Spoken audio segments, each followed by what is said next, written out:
इतनी जगह पर, अयोध्या में, मथुरा जी में, लंका में, मलयागिरी पहाड़ पर, हरिद्वार में भगवान शिव के अश्रु गिरे और उससे धरती पर रुद्राक्ष पैदा हो गया। 4 तरह के रुद्राक्ष प्रकट हुए, सुनो। श्वेत रक्ता पीत कृष्ण वर्णा ज्ञा क्रमाद बुधहि। वर्णन किया गया है स्वजातीयम निर्विधार्यम रुद्राक्षम बढ़ता क्रमात्। 4 वर्ण के रुद्राक्ष तैयार हुए, श्वेत, पीला, लाल और सांवला।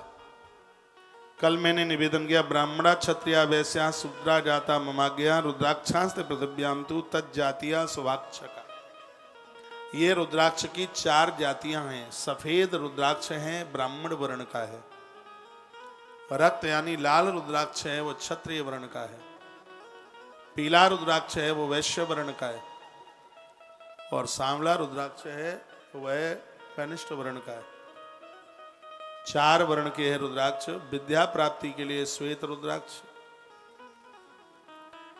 बल ताकत के लिए, राज्य सीमाओं को जीतने के लिए, दुश्मन को जीतने के लिए लाल रंग का रुद्राक्ष, व्यापार वाणिज्य धन कमाने के लिए पीला रुद्राक्ष, और समाज सेवा के लिए सांवले रंग का रुद्राक्ष। मेरी माला आजकल टूट गई है, मेरी माला में 4 रंग के रुद्राक्ष हैं। श्वेत भी है, लाल भी है, पीला भी है और सांवला भी है। और इन 4 रंग के रुद्राक्ष का फल मैं बराबर देखता हूँ। जिस समय व्यासपीठ से कथा कहता हूँ तो मुझे लगता है सफेद रंग का रुद्राक्ष बहुत कमाल कर रहा है। और इस राष्ट्र के लिए जिस समय जोर से आवाज लगाता हूँ, जय श्री राम, देश धर्म के लिए मरने के लिए बिल्कुल तैयार है, उस समय लगता है कि लाल रंग का रुद्राक्ष काम कर रहा है। आपसे जब दक्षिणा लेते हैं पैसा और उसको धर्म कार्य में डाल देते हैं, लगा देते हैं, तो लगता है कि इन वैश्यों के रंग का रुद्राक्ष पीला वाला बढ़िया काम कर रहा है।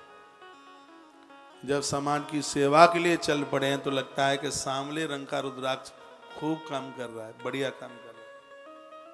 मेरी माला में 4 तरह के रुद्राक्ष हैं। और मैं कहूँगा ये कोई जाति भेद की कथा नहीं है। इस देश को ऊपर ले जाने में 4 वर्णों का हमेशा से बहुत बड़ा हाथ रहा है। 4 वर्ण के लोग एक दूसरे को अपना माने समझें तो कमाल हो जाएगा। आइए, मैं रुद्राक्ष महिमा की तरफ जा रहा हूँ, चल रहा हूँ। विद्या प्राप्ति के लिए श्वेत रुद्राक्ष पहनाएं। जिनके बच्चे फौज मिलिट्री में हैं, देश की सीमा पर खड़े हैं, उनको लाल रंग का रुद्राक्ष पहनाएं।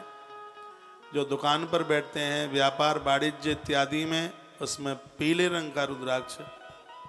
और समाज सेवा में माता पिता से कभी दूर न जाएं, उनको भगवान की तरह माने समझें, उसके लिए सांवले रंग का रुद्राक्ष बहुत ज़्यादा प्रभावशाली है।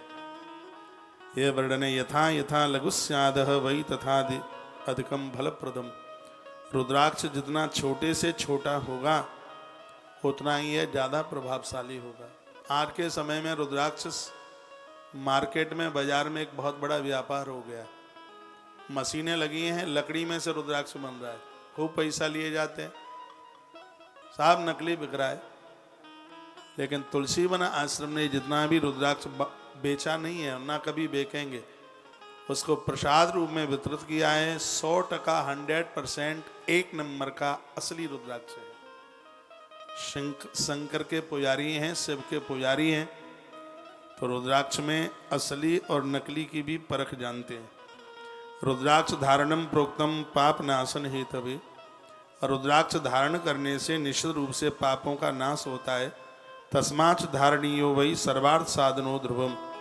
रुद्राक्ष धारण करने से सब कुछ प्राप्त हो जाता है। रुद्राक्ष धारणम प्रोक्तम महापातक नाशनम। बड़े से बड़े पाप समाप्त हो जाते हैं रुद्राक्ष के धारण करने से। 11 शतानीय धृत्वा यथफल माप्य से 11 रुद्राक्ष धारण कीजिए। 100 रुद्राक्ष धारण कीजिएगा। शतमेकोत्तरम कंठे 108 रुद्राक्ष भी धारण कर सकते हैं। 54 रुद्राक्ष की भी माला बना करके पहन सकते हैं। 27 रुद्राक्ष की भी माला बना करके पहन सकते हैं। 5 रुद्राक्ष की माला, 11 रुद्राक्ष की माला बनाकर भगवान महादेव को रोज पहनाएं। शिव महापुराण के अंतर्गत ऐसी तमाम बातों का वर्णन किया गया है। एक बार जयकारा लगाएं बोल भक्त वत्सल भगवान की जय हो। श्री हनुमंत बलवंत महाराज की जय हो। जय जय श्री राधे श्री राधे श्री राधे श्याम। रुद्राक्ष एक मुखी से लेकर के 14 मुखी तक ही आता है। आजकल बाजार में 21 मुखी रुद्राक्ष भी मिल रहा है, 2100 रुपए में मिलता है, एकदम 100% नकली है। शिव महापुराण में 14 मुखी से ऊपर रुद्राक्ष बताया ही नहीं है। एक से लेकर के 14 मुखी तक ही रुद्राक्ष है। इसमें कुछ मैं संक्षेप में कुछ बातें आपको बता देता हूँ, जो आप लिख सकें तो लिख लेना। सबसे पहला है एक मुखी रुद्राक्ष। लिखा एक वक्त्रः शिवा साक्षात भुक्ति मुक्ति फल प्रदाः। एक मुखी जो रुद्राक्ष है वो साक्षात भगवान महादेव का रूप है। एक मुखी रुद्राक्ष शंख के बराबर होता है और शंख की ही जैसी उसकी आकृति होती है, लेकिन बाजार में काजू की तरह है। 2-2,500 रुपए का खूब मिलता है। एक मुखी रुद्राक्ष 2,500 का आएगा, 2.5 लाख का भी नहीं आ सकता। इतनी बड़ी महिमा है, आप बातें मत कीजिए। से राधे राधे राधे। ये डोकरियां माताओं को बैठाओ, कहीं यहीं बैठा दो, अंदर बैठा दो। थोड़ा बूढ़ों का ध्यान रखो। माता जी अंदर निकल जाओ, इसमें वीआईपी पोर्शन में निकल जाओ। दादी माँ को वीआईपी में बैठाओ। हाँ बैठाओ, उधर कोने में बैठा दो। डोकरी अम्माओं का बड़ा आशीर्वाद है। कथा सुन लो, सीधा विमान आएगा। दादी मैं वहां बैठा।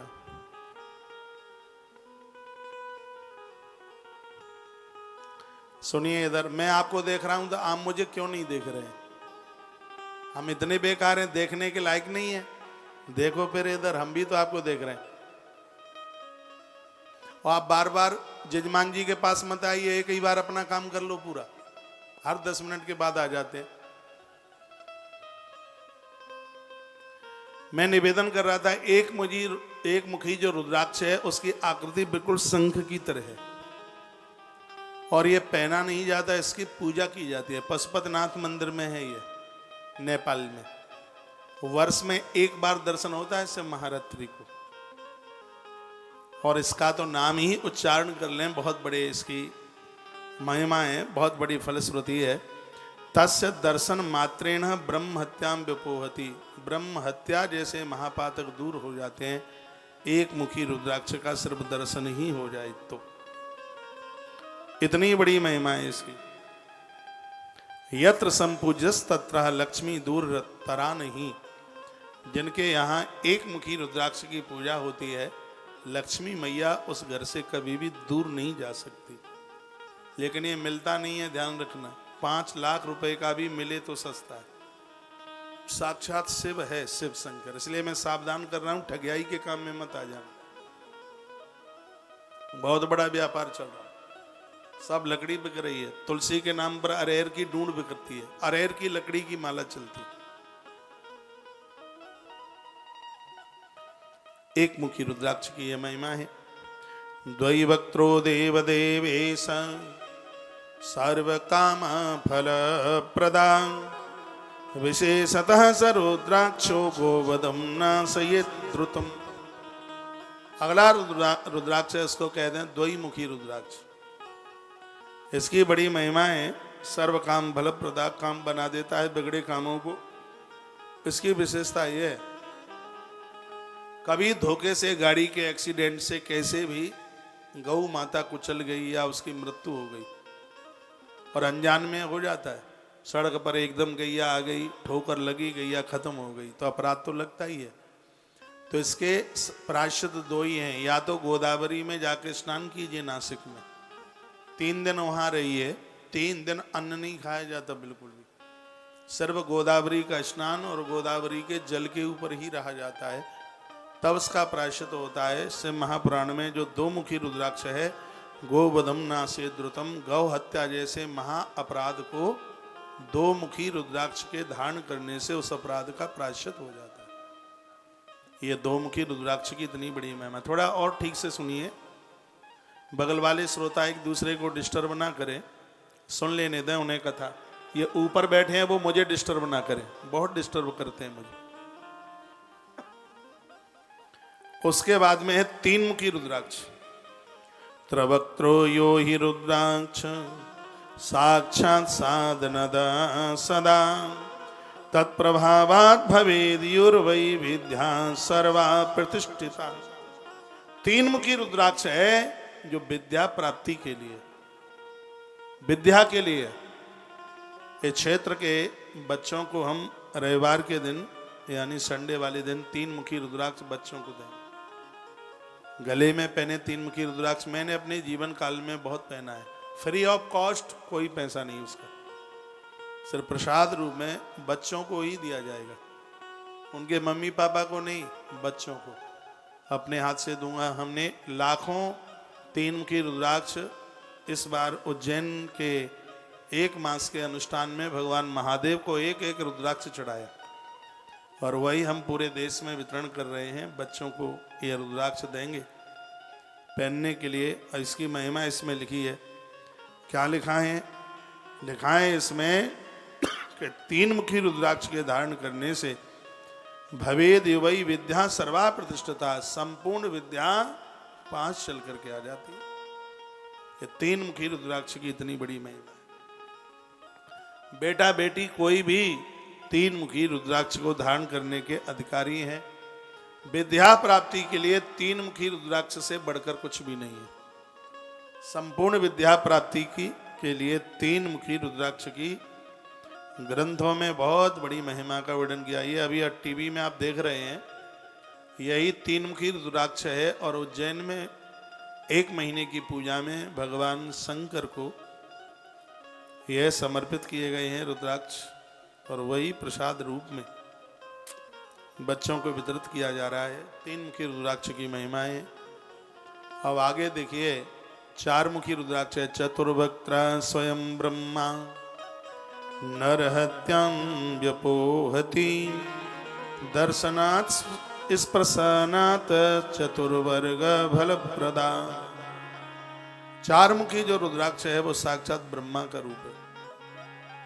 कोई काम अटका पड़ा है, कहते हैं बेटे की नौकरी बस एक नंबर के ऊपर रुक गई, सब सफलता मिल गई थी, बस बस बस इतना सा रह गया। तो चार मुखी जो रुद्राक्ष है वो सब अटके हुए कामों को बना देता है।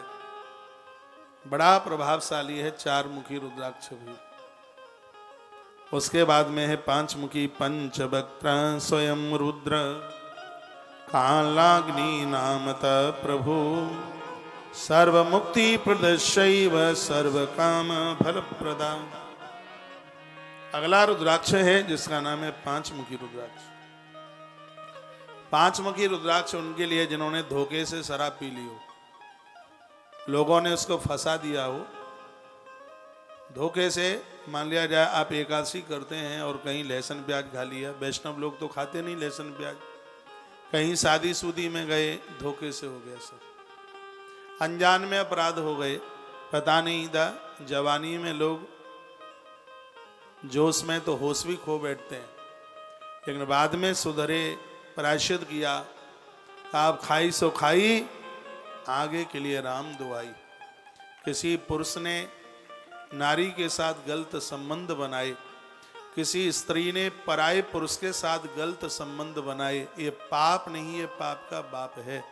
पांच मुखी रुद्राक्ष को धारण करने से इन अपराधों का प्रायश्चित हो जाता है। शर्त ये है कि गलती फिर दोबारा से नहीं होनी चाहिए। ऐसा से महापुराण के अंतर्गत भगवान शंकर भवानी जगदम्बा को सुना रहे हैं। जिन्होंने धोखे से कभी शराब पी ली,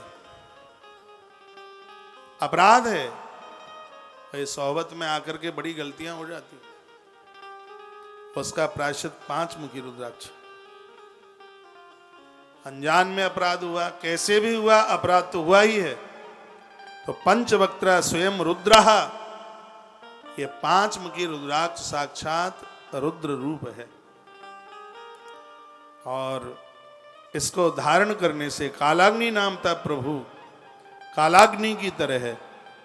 तो इसका वर्णन किया अगम्यागमनम, अगम्यागमनम पापा भक्षा भक्ष भक्षणम।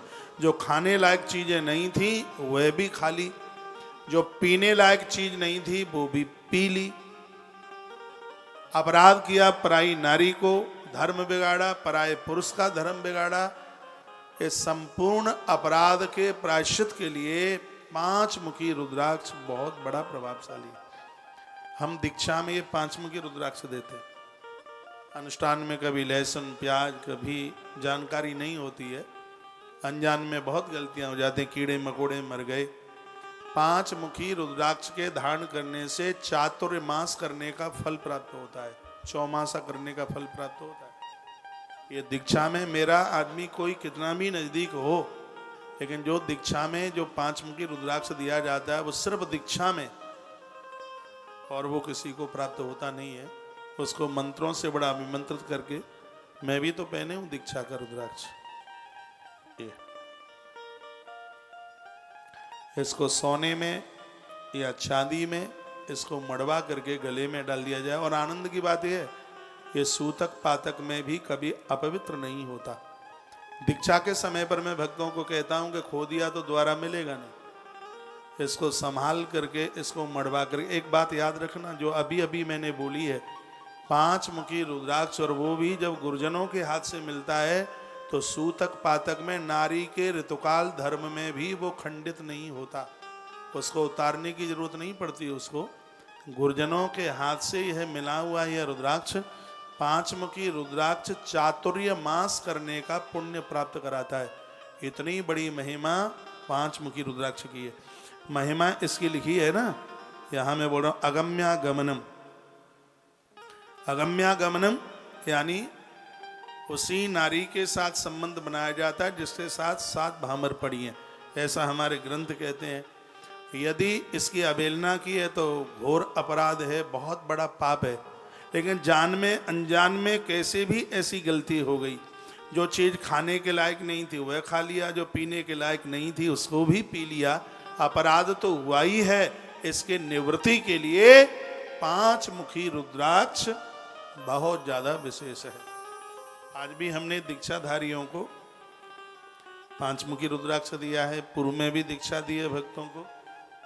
उनको 5 मुखी रुद्राक्ष 100% ओरिजिनल असली, उसको कंठ में धारण करके रखें। मैं भी कंठ में धारण की हूँ। और ये तो पट्टा है परमात्मा का। आपको मालूम है, पहले लोग कुतरे पालते थे तो एक कुतरे के गले में पट्टा बांध देते। अब कुतरा किसी के दरवाजे पर जाता तो दादाजी कहते थे उसको मत मारना, वो पालतू है। पूछा कैसे पालतू का? इसके गले में पट्टा बंधा हुआ। तो जिस कुतरे के गले में पट्टा बंधा है उसको लाठी नहीं पड़ती, और जिसके गले में पट्टा है ही नहीं, दरवाजे दरवाजे पर उसको लाठियां मिलती हैं।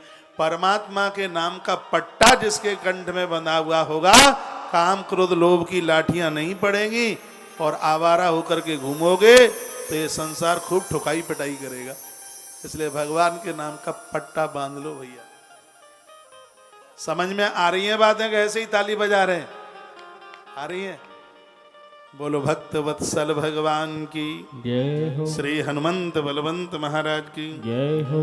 जय जय श्री श्री राधे राधे। श्री राधे श्री राधे। आप पूछ रहे हैं एकादशी कब की है? शाम को 7 बजे वीडियो आपके मोबाइल पर पहुंच जाएगी तुलसी तपोवन यूट्यूब चैनल पर। एकादशी कब की है? एक वीडियो और आज पहुंचेगी, एकादशी का व्रत कब से करें।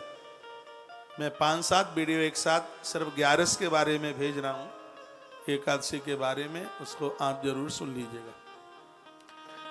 आइए, ये तो रहा 5 मुखी रुद्राक्ष जिसकी बहुत बड़ी महिमा है। यहां तक कह दिया चातुर्मास चौमासा करने जैसा पुण्य 5 मुखी रुद्राक्ष के धारण करने से प्राप्त होता है। चलते फिरते कीड़े मकोड़े जीव जंतु मर जाते हैं, यह रुद्राक्ष प्रायश्चित कर देता है। और उसके तत्पश्चात फिर है 6 मुखी रुद्राक्ष। षड्वक्त्रा कार्तिकेयस्तु धारणा दक्षिणे भुजे। इसका मतलब ये नहीं है कि जिसने शराब पी है वही प्रायश्चित के लिए इसको पहने, किसने मुर्गा मीट खाया है वो ही पहने, या किसी स्त्री पुरुष से दैहिक अपराध हुआ है वही पहने। नहीं, चातुर्मास का पुण्य प्राप्त करने के लिए भी इस रुद्राक्ष को पहना जाता है। इसकी बहुत बड़ी महिमा है। आगे 6 मुखी रुद्राक्ष। षड्वक्त्रा कार्तिकेयस्तु। 6 मुखी रुद्राक्ष साक्षात भगवान कार्तिकेय के रूप में है। धारणा दक्षिणे भुजे। ये दक्षिणे हाथ पर 6 मुखी रुद्राक्ष बांधा जाता है, यहां भुजा में, दक्षिण भुजा में यहां बांधा जाता है। ब्रह्म हत्यादिकई पापे मुक्षते नात्र संशय। ब्रह्म हत्या जैसे महापातकों को यह दूर कर देता है। कभी अग्नि लगने से किताबें जल जाएं, धार्मिक ग्रंथ फट जाएं, जल जाएं, और ऐसा बहुत बार हो जाता है। कहीं अग्नि लग गई, आग लग गई तो उससे ग्रंथ जल जाते हैं, तो उसका अपराध तो लगता ही है। तो 6 मुखी रुद्राक्ष के धारण करने से इसका ये प्रायश्चित हो जाता है। यह इसकी इतनी बड़ी महिमा। एक एक रुद्राक्ष बड़ा महिमा युक्त है। सभी रुद्राक्षों को एक एक दाना मिलाकर के एक माला भी बना सकते हैं पहनने के लिए, लेकिन महंगे बहुत हैं। 14 मुखी रुद्राक्ष 12-14 हजार रुपए का एक दाना आता है। 7 मुखी रुद्राक्ष 2-2.5 हजार रुपए का आता है। बहुत महंगे हैं। असली ओरिजिनल है वो तो महंगा है ही। तो ये 6 मुखी रुद्राक्ष की महिमा आप सुन रहे थे। पापी मुच्यते नात्र संशय। ऐसा कोई अपराध हुआ है ब्रह्म हत्या आदि कही, तो उसका प्रायश्चित 6 मुखी रुद्राक्ष से हो जाता है। अब आ जाइए बहुत वेरी वेरी मोस्ट इंपोर्टेंट 7 मुखी रुद्राक्ष। सप्तवक्त्रो महेशानी यनंगो नाम नामता। अनंग है और अनंग नाम। धारणा तस् देवेशी दरिद्रो ईश्वरो भवेत। 7 मुखी रुद्राक्ष के धारण करने से गरीबी का नाश होता है और व्यक्ति ईश्वर के समान संपत्तिवान हो जाता है। परमात्मा की तरह वैभव उसके ऊपर उसके पास बढ़ जाता है। हमने देश में 10,000 7 मुखी रुद्राक्ष सावन के महीने से लेकर अभी तक बांट दिए। इसकी कदर समझना, या तो चांदी में मड़वा कर इसको पहन लेना, उसको पहनाना। जो ऑफिस जाते हैं, दुकान पर जाते हैं, फैक्ट्री में जाते हैं, जो कमाऊ हैं, पैसा कमाते हैं, जिनके द्वारा घर की आवक चलती है, घर की व्यवस्थाएं चलती हैं, उनके लिए 7 मुखी रुद्राक्ष व्यापार के लिए, संपदा के लिए। घर में पैसा टिकता नहीं है, घर की पूर्तियां नहीं होती, तो उसके लिए ये 7 मुखी रुद्राक्ष है। इसमें लिखा है स्पष्ट वर्णन है, दरिद्रो ईश्वरो भवेत। दरिद्रता कट करके व्यक्ति ईश्वर के समान वैभवशाली हो जाता है। ये 7 मुखी रुद्राक्ष की इतनी बड़ी महिमा। यहाँ है क्या? दिखाना मुझे, यहाँ है कहीं? मुझे ला के दो। हाँ, लेके आता फटाफट।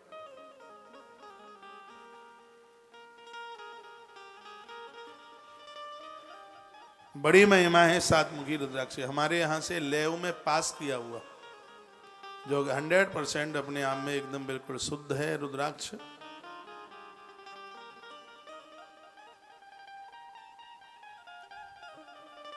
इसकी बड़ी महिमा है। संस्कार से ही है। हाँ? ये कब आए? होगा छोकरा। बोलो बांके बिहारी लाल की, श्री हनुमान जी महाराज की जय हो। जय जय श्री राधे जय जय श्री राधे श्री राधेश। तो सप्तवक्त्रो महेशानी अनंगो नाम नामत धारणा तस् देवेशी। ये है 7 मुखी रुद्राक्ष। देखो इसकी पैकिंग ही कितनी अद्भुत है। इसमें रखा हुआ है डिब्बे में, इसके ऊपर पूरे लैब के नंबर, टेस्ट नंबर, पूरा पूरा टेस्ट है ये, और पीछे उसके ऊपर स्टाम्प भी लगा हुआ है। ये नक्कालों के हाथ की चीज नहीं है ये। हमारे यहाँ भी यदि व्यापार होता तो हो सकता है कि आपके पास नकली रूप में पहुंच जाता, लेकिन यहाँ तो व्यापार तो है नहीं, कोई बढ़िया सी चीज आप भक्तों के पास पहुंचे, इसलिए ये प्रसाद रूप में यहाँ ये सब कुछ चीजें बेची नहीं जाती हैं। ये इसलिए आपको दिया जा रहा है कि आपके पास में धन बढ़े, इतना बढ़ जाए कि आपके मन में आवे कि पैसा ज्यादा बढ़ रहा है, इसको गौ माता की सेवा में लगा दो। तो बहुत रुद्राक्ष सावन के महीने से लेकर के अभी तक भक्तों को दिया है, जो गौ माता को सहयोग किए हैं उनकी रसीद के ऊपर ये 7 मुखी रुद्राक्ष है, जिनको हमने दिया है, जिनको यह मिला है। देखिए, सोने में रुद्राक्ष माथे के विचारों को ताकत देता है, और चांदी में रुद्राक्ष व्यापार बढ़ाता है, वाणिज्य बढ़ाता है। ये दोनों धातुओं की ये महिमा है अपने आप में, तो ये बड़ा विशेष है, बड़ा प्रभावशाली है। ये रुद्राक्ष दरिद्रो ईश्वरो भवे, दरिद्रता का नाश करता है, ईश्वर के समान वैभवशाली बना देता है। 7 मुखी रुद्राक्ष की महिमा है। रुद्राक्षाष्टवक्त्रश वसुमूर्तिश भैरव धारणा तस पूर्णायु अमृतो भवति शूलभृत। वर्णन किया 8 मुखी रुद्राक्ष का नाम है भैरव। ऐसा बताया जाता है कि भैरव बाबा के पास बैठकर यदि शंकर जी का अभिषेक किया जावे तो एक अभिषेक तत्काल 100 अभिषेक के बराबर हो जाता है। ऐसे पुराण में वर्णन है भैरवनाथ के पास बैठ। और ये 8 मुखी रुद्राक्ष ही भैरव का ही रूप है, इसके अधिपति भैरव बाबा हैं।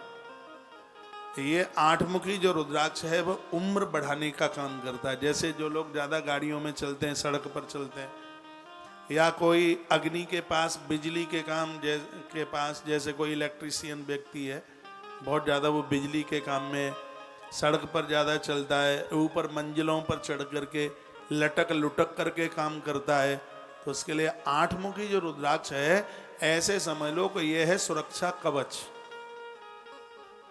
राम सिया भज 12 चक्र सुदर्शन है रखवारा।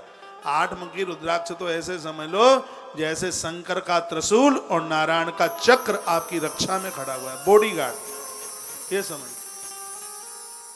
आयु को बढ़ाने वाला है, काल के गाल में भी ये जीव की सुरक्षा करता है। यदि जन्मपत्री में यह कह दिया है कि अल्प मृत्यु है, उम्र कम है, तो मेरे आग्रह निवेदन पर उन्हें 8 मुखी रुद्राक्ष पहना देना। आएगा तो महंगा, लेकिन भले ही आ जावे, ये सुरक्षा कवच का काम करेगा, महामृत्युंजय जप का काम करता है, साक्षात भैरव बाबा का रूप है। 8 मुखी रुद्राक्ष स्पष्ट लिखा है, धारणा तस पूर्णायु अमृतो भवति शूलव्रत। ये पूर्णायु को, लंबी उम्र को देता है। अष्टमुखी रुद्राक्ष की इतनी बड़ी महिमा है, ये उपलब्ध नहीं हो पा रहा है, हमें भक्तों को देना है। ये मैंने उज्जैन में भी ये बात कही थी, मैंने कोशिश करी है, लैब में पास वाला नहीं मिल रहा है, और जैसे ये मेरे हाथों लग जाएगा उसी समय मैं अनाउंस कर दूंगा। जो सड़क पर ज़्यादा चलते हैं उनका काम ऐसा है, जिन्हें आग के पास रहना पड़ता है, जिन्हें जो कहीं लिफ्ट विफ्ट पर लटक करके काम करते हैं, ज़्यादा सड़क पर वाहन इत्यादि में इलेक्ट्रीशियन है, उनके लिए ये बड़ी काम की चीज़ है। 8 मुखी रुद्राक्ष। मेरी भाषा आपकी समझ में आ रही है? पीछे तक आवाज आ रही है तो हाथ उठाइए एक बार। धन्यवाद। आप धूप में बैठे हैं, इधर पंडाल खाली है, देख लेना ताप बाप नहीं आ जाए। धूप में बैठे हैं तो ताप जानते हो? हाँ, वो हल्का वाला बुखार बड़ा खतरनाक होता है। फिर तो त्रिफला चूर्ण शहद में चाट करके तभी भागता है, नहीं तो जाता ही नहीं है वो। बीच बीच में सारे में दवाइयां भी बता देता हूं आपको। 8 मुखी रुद्राक्ष, उसकी यह महिमा है। और उसके बाद में है 9 मुखी भैरवो नव भक्त कपिल मुनिस्मता। 9 मुखी रुद्राक्ष का नाम है कपिल। इसके अधिपति भगवान महात्मा कपिल हैं। और दुर्गा बात धीरा स्त्री नवरूपा महेश्वरी तम धारियेत वाम हस्ते रुद्राक्षम भक्ति तत्परः। वर्णन किया गया है कि इसको बाईं भुजा में धारण किया जाता है। तम धारियेत वाम हस्ते रुद्राक्षम भक्ति तत्परः। ये 9 मुखी रुद्राक्ष है। सर्वेश्वरो भवे नूनम मम तुल्यो न संशय। 9 मुखी रुद्राक्ष की इतनी बड़ी महिमा है, इसको धारण करने से भजन पूजा पाठ में बड़ा मन लगता है, आलस्य प्रमाद नहीं आता। भगवान शंकर कहते हैं 9 मुखी रुद्राक्ष यदि कोई धारण किए हो, उस आदमी का स्त्री पुरुष का दर्शन कोई कर ले तो हे भवानी ये समझ लो कि साक्षात मेरा ही दर्शन कर लिया है। शिव भक्त जो भगवान शंकर के पुजारी हैं, शिव को जिन्होंने अपना इष्ट मान लिया है, वो इस 9 मुखी रुद्राक्ष को बाईं भुजा पर धारण करते हैं। इसकी यह महिमा है। 10 वक्त्रो महेशानी स्वयं देवो जनार्दन धारणा तस देवेशी सर्वान कामान वाप्नुयात्। कहाँ के जो 10 मुखी रुद्राक्ष है वो साक्षात नारायण का रूप है। इसको धारण करने से संपूर्ण संकल्पों की सिद्धि हो जाती है। संकल्प टूटता नहीं है। किसी ने कुछ ऐसा संकल्प ले लिया हो कि मुझे यह काम करना है, अपने संकल्प को छिपा करके रखे, और भगवान नारायण के नाम से 10 मुखी रुद्राक्ष है और भगवान नारायण उस संकल्प की पूर्ति कर देते हैं। संकल्प पूर्ति के लिए 10 मुखी रुद्राक्ष, जैसे मैंने संकल्प ले लिया तो मेरे संकल्प के लिए अब हिम्मत नहीं पड़ रही है खरीदने की, बड़ा महंगा आ रहा है, नहीं तो बार बार जब जब रुद्राक्ष महात्म्य कहता हूं तभी सोचता हूं कि एक 10 मुखी रुद्राक्ष मंगा लूं।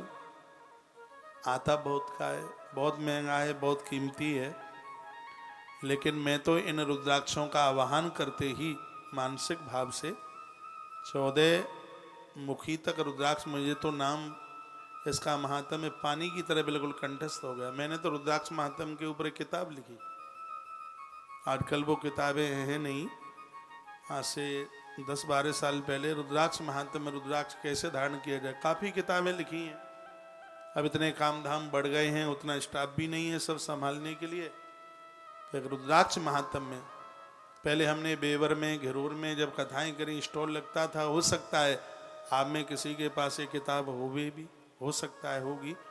रुद्राक्ष महात्म्य, उसमें एक एक रुद्राक्ष की महिमा, धारण करने की विधि, ये सब कुछ उसमें लिखा।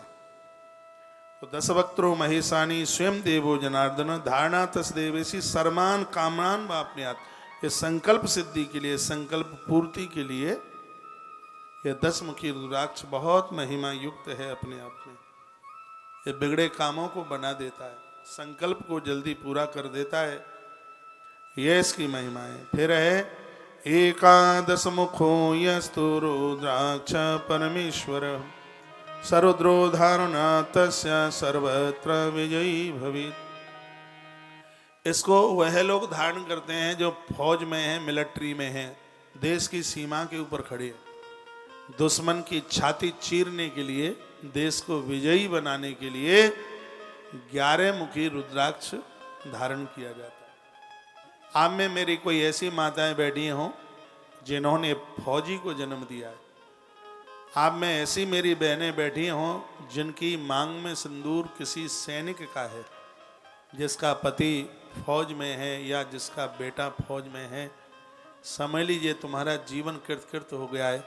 मैंने गरुड़ पुराण में पढ़ा है, जैसे सन्यासी सूर्य लोक का भेदन करता हुआ ब्रह्म पद को प्राप्त होता है, उसी प्रकार से देश के लिए युद्ध करता करता एक सैनिक वीर गति को प्राप्त होता है, तो वह ब्रह्म पद को ही प्राप्त होता है। गरुड़ पुराण के अंतर्गत वर्णन है, जो सैनिक देश के लिए युद्ध करता करता चला गया, उसके पिंडदान की जरूरत नहीं पड़ती, उसके तर्पण की जरूरत नहीं पड़ती, वह तो अपने आप में मुक्त हो जाता है। इतनी बड़ी महिमा सिपाही की है, इतनी बड़ी महिमा सैनिक की है। ऐसी बहनें यहाँ बैठी हों जिनका आदमी, जिनका पति फौज मिलिट्री में है, सैनिक है, आप मिनट मिनट पे उनके लिए फ़ोन मत किया करें। वो कमर कस करके और राइफल बंदूक लेकर के और बंकर में खड़ा हुआ है दुश्मन की छाती को भेदने के लिए, और उसी समय आप उसको बार बार फ़ोन करती हैं, फिर रात्रि को फिर उससे लड़ने के लिए तैयार हो जाती हैं। अरे तुम महान हो, और दिवाली और होली भी अपने आदमी के बिना आप घर पर मना लेती हैं, लेकिन तुम साधारण नहीं हो कि तुम्हारा आदमी ये देश के लिए लड़ने के लिए बिल्कुल तैयार उस सीमा के ऊपर खड़ा हुआ है। ये तुम्हारे लिए इतने बड़े पुण्य की बात है, ये सबके सौभाग्य की बात नहीं है। आप साक्षात उर्मिला हैं, आपकी गिनती माता उर्मिला में है। जब लखनलाल जा रहे थे प्रभु श्री राम जी के सामने, हाथ में दिया जल रहा था, फूल की माला उर्मिला मैया के हाथ में लगी हुई थी,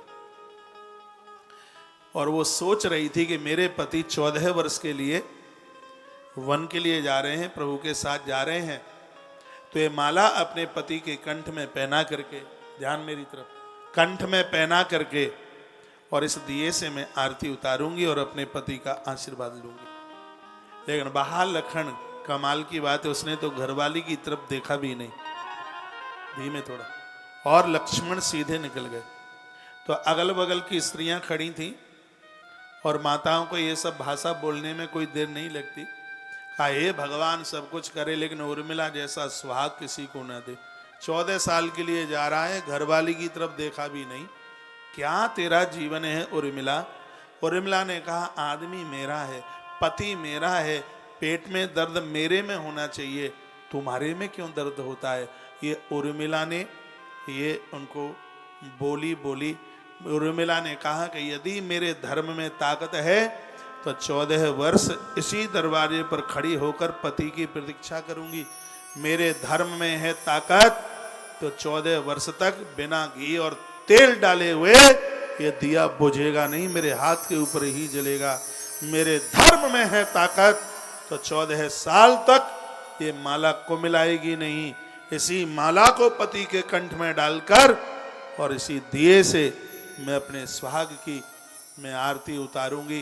ये भाग्य मेरा है कि दुश्मन की छाती चीरने के लिए मेरे सुहाग को परमात्मा का सहयोग करने का सौभाग्य प्राप्त हुआ है।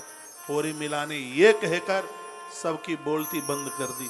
और कथा इस प्रकार से आती है, जब हनुमान जी संजीवनी लेकर के वापस लौटे तो भरतलाल जी ने बाण का प्रहार कर दिया, हनुमान जी नीचे गिर गए। सब क्या पूरा अवध आया हनुमान जी से मिलने के लिए, यहाँ तक कि माँ कौशला भी चल करके आई।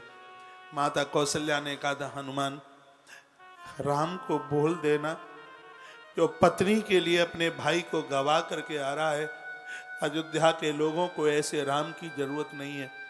रास्ते में कोई नदी तालाब सागर मिले तो राम उसमें डूब जावे, हमें उस राम की जरूरत नहीं है जो जानकी जैसी जो लक्ष्मण जैसे भाई को छोड़ करके गवा करके यहाँ आए। ये माँ कौशल्या के शब्द थे। वहां पर माता सुमित्रा भी बैठी हुई थी। सुमित्रा ने भी कुछ अपने बोल बोले। सुमित्रा ने कहा यहाँ क्षत्रियाणी माताएं बहुत बैठी होंगी, चौहान के परिवार से घर से होंगी, तोमर होंगी, सिकरबार होंगी, और भी जो भी कुछ हो सो हो, बहुत यहाँ क्षत्रियाणी देवियां बैठी होंगी। माता सुमित्रा के शब्द को सुन लीजिए। माता सुमित्रा ने कहा हनुमान मैं एक बात पूछना चाहती हूं, यह बता दे कि शक्ति लखन की छाती पर लगी है या लक्ष्मण की पीठ पर लगी है। हनुमान जी ने कहा मां शक्ति तो छाती पर ही लगी है, यदि पीठ पर लगी होती तो मां सुमित्रा ने कहा कि हम क्षत्रियाणियां हैं और क्षत्रियाणी का दूध उस समय धन धन हो जाता है जिस समय उसका सपूत देश के लिए लड़ता लड़ता अपने जीवन को विश्राम दे देता है।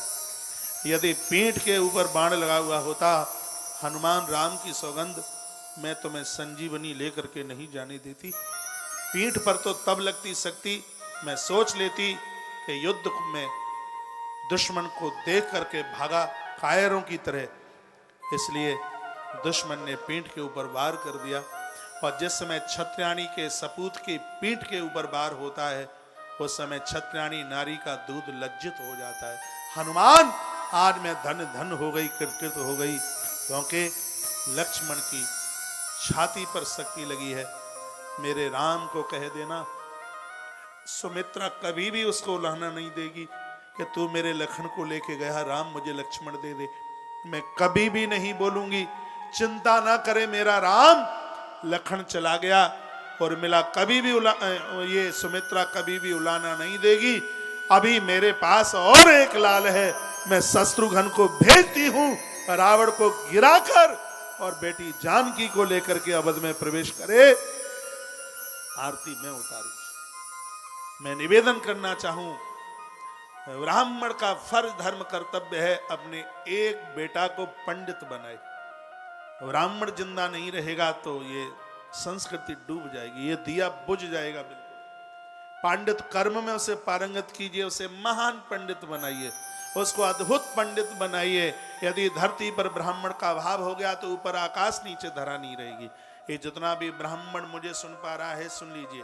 तुलसी वन आश्रम गुरुकुल, तुलसी गुरुकुल विद्यापीठ चलाते, हर वर्ष सैकड़ों बच्चे उसमें एडमिशन लेते हैं। किसी भी बच्चे से 1 टका नहीं लिया जाता, 1 रुपया नहीं लिया जाता। कापी किताब, रहना करना, कपड़ा लत्ता सब आश्रम की तरफ से उनकी व्यवस्था होती है। और हर साल मैं बोलता हूँ, ये जितने भी ब्राह्मण जन मेरी आवाज सुन रहे हैं, लाज आनी चाहिए जूते चप्पल की दुकान खोलने में, लाज आनी चाहिए ब्राह्मणों को शराब के ठेके खरीदने में। अरे अपने बच्चे को महान पंडित बनाइए, ये देश, ये संस्कृति का रखाव, इसका बचाव तब होगा।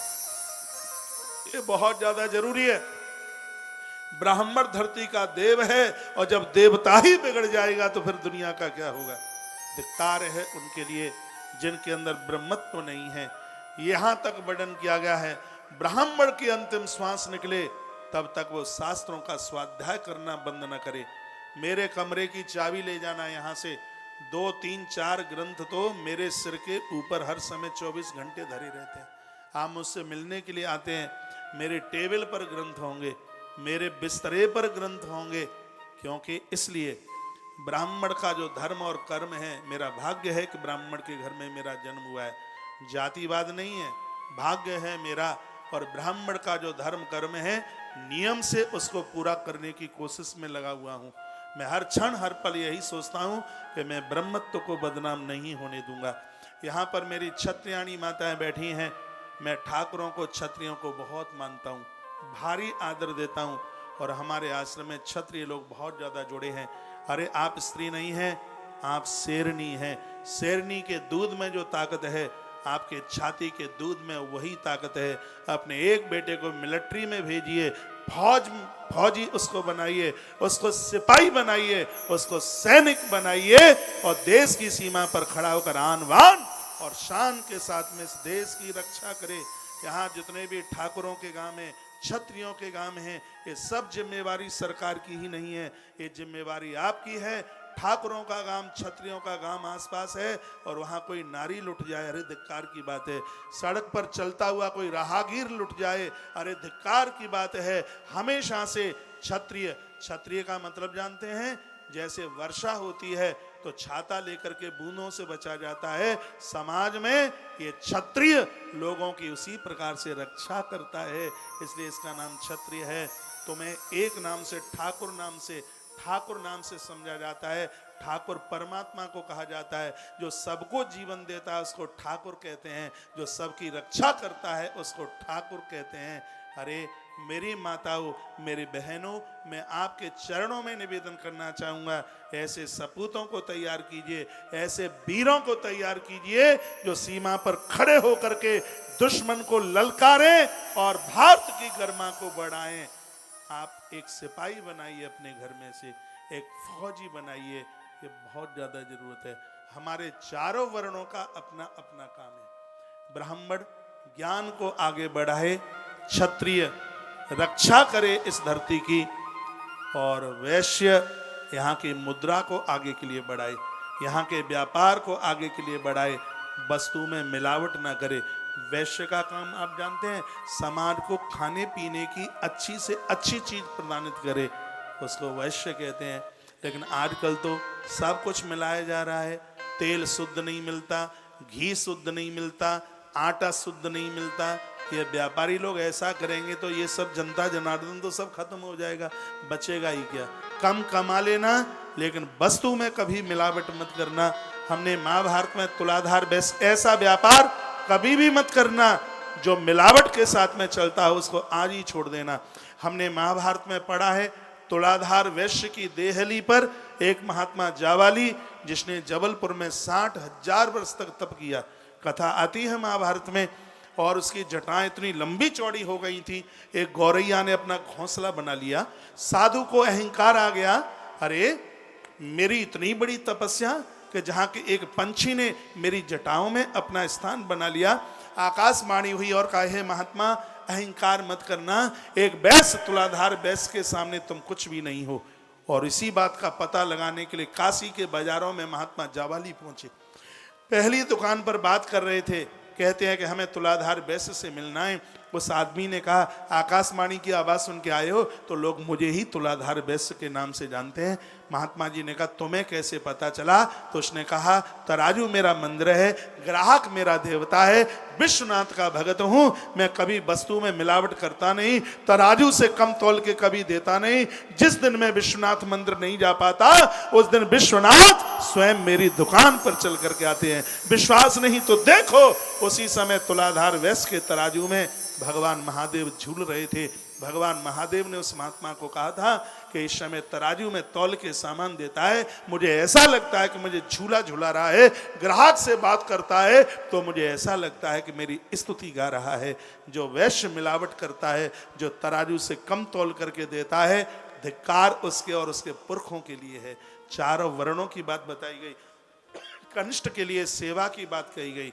हमारे चारों वर्णों का जो अपना काम है वो बड़ा अद्भुत है, वो बड़ा दिव्य है। तो मैंने बड़े संक्षेप में यहां से चारों वर्णों की बात कह दी।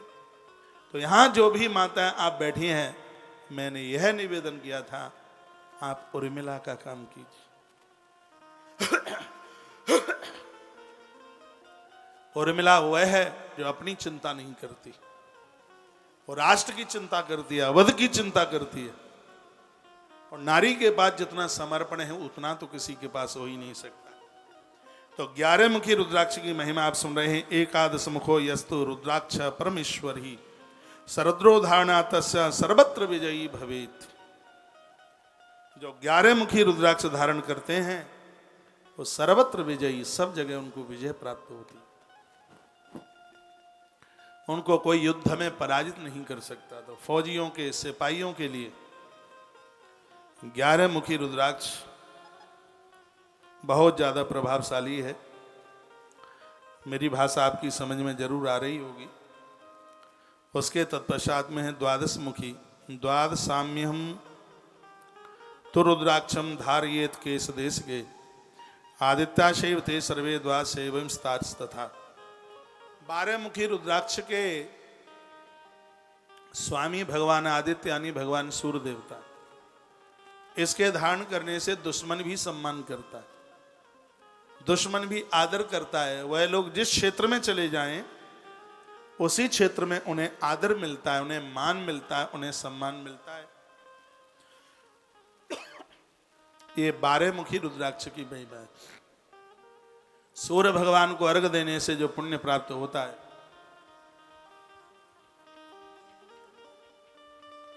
वही 12 मुखी रुद्राक्ष के धारण करने से फल प्राप्त होता है। अभी हम हरिवंश पुराण की कथा आश्रम में कह के आए। राजा जन्मेजय ने पूछा, गुरुजी स्त्री पुरुष को संतान क्यों नहीं होती, क्या कमी है? संतान प्राप्ति के लिए हरिवंश पुराण है। तो राजा जन्मेजय ने ऐसा प्रश्न किया था।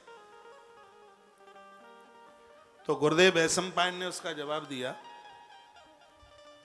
उन्होंने कहा, जो अग्नि के सामने मलमूत्र का विसर्जन करते हैं, जो भगवान सूर्य देव के आगे मलमूत्र का विसर्जन करते हैं, ऐसे लोग संतानहीन, संतान को जन्म देने वाली शक्ति से हीन हो जाते हैं। हम बहुत छोटे छोटे हुआ करते थे, पूर्व का आदमी कितना होशियार था। पुराने लोग कहते थे कि सूर्य भगवान की तरफ खड़े होकर बाथरूम मत करना, नहीं तो रात को बिच्छू डंक मार देगा, बिच्छू काट लेगा। ये आपने भी सुना होगा। वो बुजुर्ग लोग इतने होशियार होते थे, तब तो यह पता नहीं होता था, लेकिन वो सगरी बातें ग्रंथों में लिखी हैं। सूर्य भगवान के सन्मुख चाहे स्त्री हो चाहे पुरुष, लघु शंका, दीर्घ शंका, मलमूत्र का विसर्जन करने से, पानी में बाथरूम करने से, अग्नि की राख में आग में बाथरूम करने से, थूकने से व्यक्ति नपुंसक हो जाता है। संतान को जन्म देने की उसकी शक्ति समाप्त हो जाती है, ऐसा हरिवंश पुराण में लिखा है।